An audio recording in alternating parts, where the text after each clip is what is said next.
Hello, I'm Steve Brisson, Director of Mackinac State Historic Parks. I'm here in the Special Collections room of the Heritage Center, our main collection storage facility.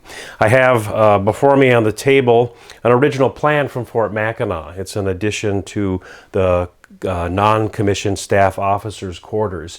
When the Army left Fort Mackinac in 1895, they didn't leave much behind beside the fort itself. Some scattered furniture, they took most of it, and a few plans for the buildings. I think they felt that because the state of Michigan was taking over the facility, that it would be good for them to at least leave some of the plans behind. And these were left somewhere in the fort, later gathered up by the commission and always preserved and aided them in the ongoing, originally the maintenance of it and later the restoration of these structures.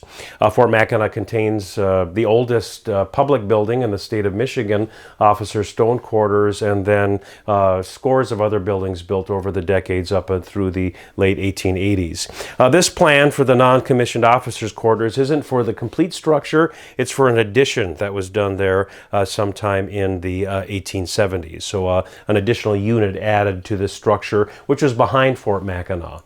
Today, a lot of visitors experience Fort Mackinac. They come within the original walls, the original palisade, where there are 14 original buildings.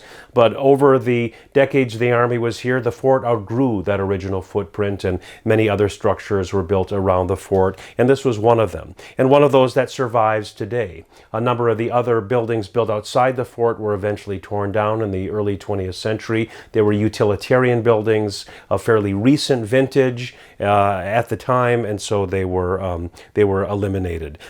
This plan is part of our archival collection here at Mackinac State Historic Parks. We have thousands of pieces in that collection, most of which is preserved at the Heritage Center or in our library in Mackinac City, and not on view to the public, because to put them on view would ultimately destroy them. So we are very fortunate to have facilities like this to preserve these pieces. Preservation is a big part of what we do at Mackinac State Historic Parks, and we rely on the support of our visitors and especially our friends group, Mackinac Associates, in this effort.